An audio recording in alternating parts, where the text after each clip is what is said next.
اللہ اللہ اللہ۔ تو پہلی بات کے لیے کون کون تیار ہوتا ہے قرآن کریم سے اپنے آپ کو جوڑیں گے؟ بولو انشاءاللہ۔ کون کون تیار ہے؟ ساتھ میں بولے بھائی قرآن کریم سے اپنے آپ کو جوڑیں گے انشاءاللہ۔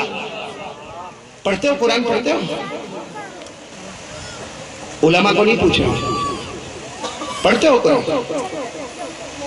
قاضی صاحب اگر قسم کھاؤں نا غلط نہیں ہوگا، یہاں 50% وہ مجمع بیٹھا جس نے آج پورے دن میں قرآن کو اٹھایا ہی نہیں ہے، قرآن کو چھوا ٹچ بھی نہیں کیا ہے۔ یہاں وہ مجمع بیٹھا ہے، ابھی بھی بیٹھا ہے، وہ تو آئے قاری احمد علی کا بیان ہے، چل چل بہت چلاتا آجا۔ قیامت میں اللہ ایک بار بھی نہیں پوچھے گا قاری احمد علی کا بیان سنا تھا کہ نہیں سنا تھا، اللہ یہ ضرور پوچھے گا کہ میرے نبی کا کلام اٹھایا تھا کہ نہیں اٹھایا۔ میں صحیح کہہ رہا ہوں غلط کہہ رہا ہوں؟ یہاں 50 سے زیادہ % مجمع وہ بیٹھا جنہوں نے آج کل کی بات نہیں کرتا، کل کا بھول جاؤ، آج کی بات کر رہا ہوں، جنہوں نے قرآن پاک پڑھا نہیں ہے، پڑھایا نہیں ہے، سمجھا نہیں ہے، سمجھایا نہیں ہے، بلکہ یہاں وہ کم بخت نالائق مجمع بیٹھا ہے جنہوں نے قرآن پاک کو چھوا بھی نہیں ہے، بلکہ اتنا کمینہ مجمع بیٹھا ہے جس نے قرآن پاک کو محبت سے دیکھا بھی نہیں ہے۔ حالانکہ ہمارے نبی فرماتے کچھ مت کر، محبت سے میرے قرآن کو دیکھتا جا، اللہ تیرے گناہوں کو معاف کرتا چلا جائے گا۔ میں صحیح کہہ رہا ہوں غلط کہہ رہا ہوں؟ قرآن کو دیکھا اور کیسے دیکھیں گے بھائی قاضی صاحب، ہم لوگ کیسے دیکھیں گے قرآن کو؟ ابھی وہ مولانا مفتی تنظیم صاحب جو باتیں کر رہے تھے، اللہ ان کی عمر میں برکت عطا فرمائے، کسی کو فائدہ ہوا نہ ہوا، مجھے بہت فائدہ ہوا ہے، اور میں یہ نتیجے پر پہنچ گیا کہ پہلے ہم گنہگار تھے۔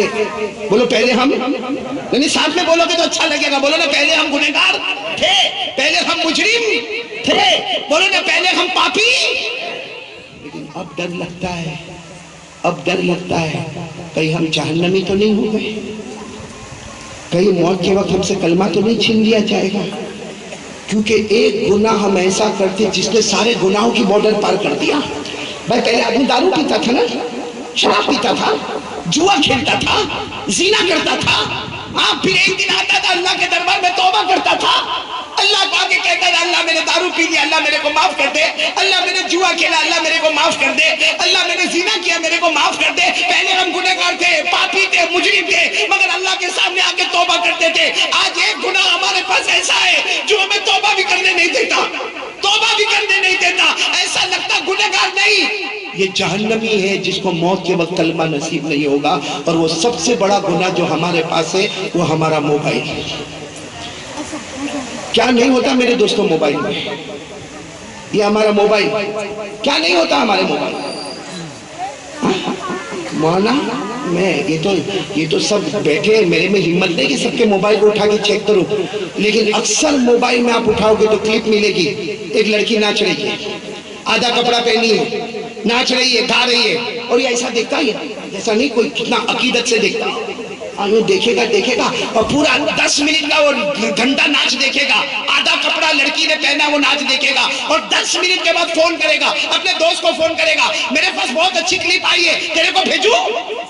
وہ کمبخت کمینہ تیار ہے، بولتا بھیج، یہ بھیجے گا، 10 منٹ کے بعد اس کا فون آتا، کیا ہاٹ بھیجا تو نے، ویری سیکسی، ویری ہاٹ۔ اور پھر وہ کیا بولتا معلوم نالائق کیا بولتا، تو نے جو کلپ بھیجا نا، میرا نیٹ ورک بہت لمبا چوڑا، میں نے ایک بٹن دبایا 200 جگہ ایک ننگی لڑکی آدھا کپڑا پہنی ہوئی ناچتی ہوئی گاتی ہوئی ہم نے 200 جگہ پر پہنچایا۔ حیدرآباد والوں اللہ کو حاضر ناظر رکھ کر بتانا یہ موبائل میں جو ہم گناہ کرتے ہیں، اگر یہ لڑکی کی جگہ میری اور آپ کی بیٹی ہوتی تو، اگر ہماری بہن ہوتی تو ہم یہ پہنچاتے کلپ؟ نہیں، ایمان سے بولو ہمارے گھر کی عزت بہو ہوتی تو؟ اور تھوڑی دیر کے لیے سوچو اگر ہماری ماں ہوتی تو؟ نہیں، میرے کو ایمان سے بولو اگر ہماری بہن ہوتی، بیٹی ہوتی، بہو ہوتی، ماں ہوتی، ہم یہ کلپ کسی کو پہنچاتے؟ تو جس کی کلپ ہم نے پہنچائی ہے اس کا بھی تو کوئی بھائی ہوگا، اس کی بھی تو کوئی ماں ہوگی، اس کا بھی تو کوئی باپ ہوگا۔ اور میرے پیاروں ہمارے آقا صلی اللہ علیہ وسلم نے فرمایا جیسی کرنی ویسی بڑھنی، یہ نہ ہو کل میری بیٹی، کل ہماری بہن، کل ہمارے گھر کی بہو کوئی غلط کام کرے اور ہم اس کو کوسے کہ تو نے غلط کام کیا، آواز اللہ کی آواز آئے گی اس نے غلط کام نہیں کیا، گناہ تو نے کیا تھا، سزا تیری بیٹی کو بھگتنا پڑا ہے۔ اس لیے میرے پیارو یہ موبائل میں کیا نہیں ہوتا. یہ ہمارے پہلے ایک زمانہ تھا, آدمی ایک جگہ سے دوسری جگہ جاتا تو پہلا سوال کرتا یہاں مسجدیں کتنی, بولو ہاں کہ نہیں. پھر دوسرا سوال کرتا یہاں مسلمان کتنے ہیں, صحیح. پھر یہ سوال کرتا یہاں حافظ کتنے, علماء کتنے ہیں, یہاں دعوت کا کام کہاں تک ہوتا ہے. بولو یہ سب سوال ہوتے کہ نہیں ہوتے. آج ہمارا کوئی جوان دوسری جگہ کسی شادی میں جاتا یا کسی مہمان بن کے جاتا, پہلا سوال چارجر کا ہے, دوسرا سوال وائی فائی, تیسرا سوال یہاں کا نیٹ ورک. میرے دوستو چلو بھر پانی میں ڈوب مرو. اور ابھی تو مولانا حد ہو گئی. یہ معلوم نہیں, میرے کو کچھ نہیں معلوم تھا. وہ تو ایک لڑکا میرے ہاتھ پر بیعت ہے, سننا علاؤ الدین بھائی, ایک لڑکا میرے ہاتھ پر بیعت ہے. میں اپنی بلڈنگ سے یوں اتر رہا تھا, بولو میں اپنی بلڈنگ سے اتر. اب وہ بیٹھا موبائل میں کچھ بیزی تھا, تو میں نے السلام علیکم. اب وہ میرا تو بیٹے کی طرح ہے, میں نے کہا السلام علیکم. اس نے کوئی جواب نہیں دیا, اور میں نے بھی سوچا نہیں جواب دیا. لیکن جب میں باہر گیا اپنی گاڑی میں بیٹھنے سے پہلے مجھے خیال آیا کہ وہ اللہ کے بندے نے مجھے جواب نہیں دیا. وہ تو مجھ سے بیٹھ ہے, اس کی ماشاءاللہ داڑھی ہے, اور وہ مجھے روزانہ کہتا میں درود شریف پڑھتا, قرآن پڑھتا, اور اس نے میرے سلام کا جواب نہیں دیا. میں اپنی گاڑی چھوڑ کر واپس آیا, واپس میں نے آ کر کہا السلام علیکم. تو وہ کیا کر رہا تھا, یوں موبائل میں دیکھا تھا اور یوں کر رہا تھا جیت گیا, میں جیت گیا. میں سوچا اکیلا کیسے جیت گیا میں. وہ تو پھر میں جب قریب گیا, اور چونکہ وہ تو مجھ سے بیٹھ تھا, میرے بیٹے کی طرح تھا, میں نے موبائل اٹھایا, میں نے کہا اس کو توڑ دوں گا, اس کو ختم کر دوں گا کیا. اب اس نے جو کہانی بتائی, میں نے واقعتاً وہ موبائل کو پٹک دیا. اس نے مجھے بتایا, صاف طور پر بتایا, معلوم نہیں آج کل کوئی جوان کھیلتے پب جی کر کے گیم بتایا اس نے. اور اس نے مجھے کیا بتایا معلوم ہے, اتنا عجیب بتایا. میں نے کہا یہ گیم, کہا مولانا اس میں ایک مرتبہ انٹر ہو جاوے پھر نکل نہیں سکتے. کیوں, یہ کون سی پابندی بھائی, یہ کون سا پابند آدمی کہ ایک مرتبہ اندر جائے تو وہاں. اور پھر اس نے بتایا میرا عقل, میں نے کہا تو اکیلا کہتا تھا میں جیت گیا, وہ کیا تھا. کہتا نا مولانا میں نے بٹن دبایا اور بندوق سے گولی نکلی اور سیدھے نشانے پر گئی, میرے کو 1000 پوائنٹ ملی, تو میں کہہ رہا تھا میں جیت گیا. میں نے کہا پوائنٹ ملی کہ پیسے ملے. پوائنٹ ملی. میں نے کہا تیرے سے بڑا پاولی کون ہوگا. اور پھر مجھے بتایا کوئی ایک یہاں کھیلتا ہے تو کوئی دوسرا اس کا پارٹنر کسی علاقے میں, تو تیسرا کوئی پارٹنر کوئی علاقے میں, چوتھا. تو میں نے کہا بیٹا یہ کتنا, تو کہتا مقاری صاحب معاف کرنا, میں 2 ہفتے سے درود بھی نہیں پڑھتا. اس نے کھل کر کہا آپ نے جو میرا موبائل توڑ دیا, میں حقیقت بتاتا ہوں 2 ہفتے سے میری فجر کی نماز قضا ہو جاتی ہے, اور میرے 4 5 گھنٹے جاتے, میرا دماغ اتنا گیا. میں نے کہا نالائق کم بخت 4 5 گھنٹے روزانہ پب جی گیم میں جاتے. تو کہتا مولانا میرے کم جاتے. کچھ لوگ تو 12 گھنٹے اس میں بیزی رہتے ہیں. اگر یہاں بھی کوئی پب جی کھیلنے والا ہو تو ذرا معلوم کرو, یہاں کوئی قریب میں پاگل خانہ ہو تو اس میں بڑھتی لے لے بھائی. کیونکہ میں کہتا ہوں جو موبائل پہ گیم کھیلتا ہے نا, اس سے بڑا پاولی نہیں, پاولا کوئی نہیں ہے. اس سے بڑا اللہ کی قسم کھلم کھلا پاگل کوئی نہیں ہے بھائی. نہ دنیا ملے نہ. اچھا آپ لوگ کہتے ہو کہ مولانا ہم کو پاولی بولتے, ہم کو اچھا نہیں لگتا. میں نہیں بولتا, میرے کو آپ سے ڈر لگتا, میں نہیں بولتا. لیکن میں صاف بتاؤں, قرآن کریم میں 17ویں پارے میں لکھا ہے. کون سا پارہ, 17ویں پارے میں لکھا, اللہ کہتے میرا بندہ کوئی ایسا کام کرے جس میں دنیا بھی نہ ملے آخرت بھی نہ. اللہ کہتا یہ پاگل ہے. پھر اللہ کہتا نہ پاگل نہیں, اوپن کھلم کھلا پاگل ہے. اب اوپر والا جس کو پاگل کہے اس کو کون عقل مند بولے گا.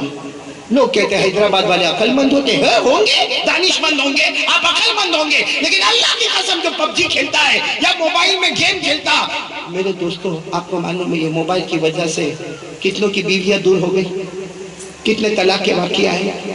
اور سچ بتانا, اللہ کو حاضر ناظر رکھ کر بتانا, میں تو اتنا دکھا دل ہوں. وہ تو میں آ گیا بیٹھ گیا, ابھی 1 ہفتہ پہلے میری والدہ کا انتقال ہو گیا. بولو انا للہ و انا الیہ راجعون. بہت پیاری ماں چلی گئی. ماں کیا چلی گئی, اس دن سے لے کر اب تک نہ کھانے میں جی لگتا, اللہ کی قسم نہ پینے میں جی لگتا. بس ایک ہی بات کا خیال آتا ہے کہ دعا کا دروازہ تو ختم ہو گیا نا, جنت کا دروازہ تو چلا گیا نا ہمارے پاس سے. ماں کے قدموں کے نیچے جنت ہے, وہ جنت تو ہم سے رخصت ہو گئی نا. میرے پیاروں یہ موبائل کی وجہ سے آج ماں کو گالی دیتا ہے, یہ موبائل کی وجہ سے باپ کو گھر میں بیٹھنے نہیں دیتا. ارے وہ موبائل, ماں بیچاری پوچھتی ہے بیٹا کھانا کھائے گا, بیٹا پانی پیے گا, بیٹا میرے کپڑے آئرن ہو گئے, یہ موبائل میں ٹھیک. تو میرے دوستو جہنم ہاتھ میں اور جنت کو پھینک رہا ہے. جہنم ہاتھ میں. اگر ماں کی زبان سے ایک بد دعا نکلی نا، اللہ کی قسم کسی کی بد دعا قبول ہوئے نہ ہوئے، کسی کی دعا قبول ہوئے یا نہ ہوئے، لیکن ہمارے نبی فرماتے ماں ایک مرتبہ بد دعا کر دیتی ہے، اللہ بیٹے سے موت کے وقت کلمے کو چھین لیتا ہے. اس لیے میرے پیارو، جس موبائل سے ماں دور ہو گئی، جس موبائل سے ہمارا ابا ہم سے دور ہو گئے، جس موبائل سے ہماری بیوی ہم سے نفرت کرنے لگی، جس موبائل کی وجہ سے آج اللہ کی قسم ہم کو اپنے بچوں سے وہ محبت نہیں جو اپنے موبائل سے محبت ہے. سچ بتانا میرے پیارو، مسواک ہمارے نبی کرتے تھے؟ نہیں بولو، کرتے تھے؟ کرتے تھے. بلکہ ہمارے نبی فرماتے جو مسواک کرتا ہے وہ اللہ سے بات کرتا ہے. اگر ہمارے گھر میں مسواک ہے اور ہم باہر نکلے اور بھول گئے، بھائی انسان ہے، بھول گئے، آدھا کلومیٹر آگے چلے گئے، فوراً خیال آیا میرا مسواک، شیطان فوراً دل میں بات ڈالے گا. مسواک کے بغیر بھی نماز تو ہو جاتی ہے، چلا گیا. بولو بولو. اور اگر آدھا کلومیٹر آگے گئے اور یاد آیا میرا موبائل، میں اتنا پریشان، جیسا کوئی جنازہ اٹھاؤ، کوئی مر گیا ہو، اور پھر گھر میں آ کے اپنی بیوی کو ڈانٹے گا، ارے موبائل ٹیبل پہ رکھا تھا یا چارجر میں رکھا تھا، موبائل ہٹایا کس نے، میرا موبائل ہاتھ میں کس نے لیا. ارے میرے پیارو، یہ جہنم کے ٹکڑے کے واسطے بیوی سے لڑتا ہے. اگر مسواک کے بارے میں ناراض بھی ہو جاتا نا، تو اللہ میاں بیوی دونوں کو جنت نصیب کر دیتا. لیکن خیر اب بات تھوڑی ادھر سے ادھر ہو رہی ہے. میں واپس ایک بات پر آ رہا ہوں کہ شروع میں نے آپ کو جنت بتائی. بھائی جنت میں جانا نا سب کو، نہیں بولو نا، جانا نا جنت میں. تو جنت میں جانے کے لیے سب سے پہلا کام قرآن سے اپنا رشتہ مضبوط کریں گے. کون کون تیار ہے میرے کو بولو، روزانہ پڑھیں گے انشاءاللہ.